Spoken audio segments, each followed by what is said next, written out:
discerning, then it becomes very easy. Yeah, great point.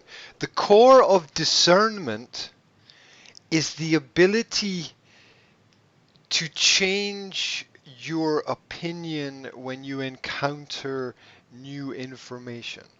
That's the core of discernment, which is a skill that most people don't have. They just don't have it, right? Because it's something which develops through experience. So you read something, you study something, you talk to people, you learn something from them, you take that, you incorporate it into what you know, and you develop, you grow, you change. Most people can't do that. I know. And that's to a certain extent the frustrate. Look, I had a conversation with a client yesterday. This client is an important person in their medical profession, and they know what's happening. They're prepared to question everything, but they are not going to do anything about it. They're not going to do anything ever, right? And it's pointless trying to get them to do something. I can have a logical, rational conversation with them, but I'm still with the realization that it's not, that it's down to us, right? Right? It's down to the people who are active now and will continue to be active. I don't think a large majority of the population are going to wake up for whatever reason at any point in time. We've seen it. I think. We've seen it. It's not going to happen. Well, do you remember? Do you remember the Iraqi war protests? 1 million people out in the street protesting. That was 1 in every 60 people in the country actually went out into the street and said, we don't want war, and the country went off to war.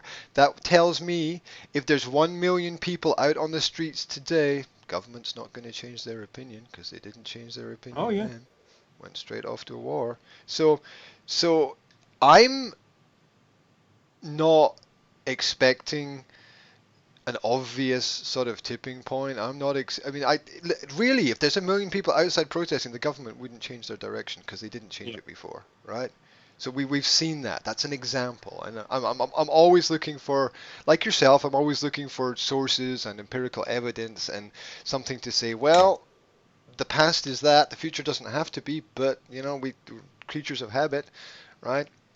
So we have to look at what is happening. So if you take that past example, we'd have to have, like, I don't know, like 2 million people out on the street, which is not going to happen because we can't even get 5 people out on the street, right? So this is there's no solution except the individual solution. When people come together, there's this synergy, and more is possible when you bring groups of people together. I think psychologically, because of the human state, I don't see it happening in this scenario that we're in right now.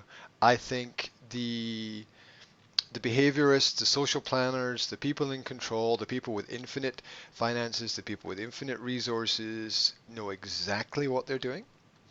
And the minority that are awake to it and pushing back are the only hope that humanity has right now. But no, sorry, go on. Yeah, I just want to pull out that point about the individual, right? 2 things. Number 1, the individual is the undivided person, yeah? The person who is sure and certain of themselves, even their own uncertainty, right? They know themselves. That is the individual, a person who knows themselves. They know what they're good at, what they're not good at, what they need to work on, what they don't need to work on, how to allocate their time. That is the concept of the individual. It's an undivided person. Now, take an example that everybody understands. Football team, right? Everybody understands football. So you've got a team, but your team is never quite as important as the the expert individual players that you have on the team, because one player can change a game.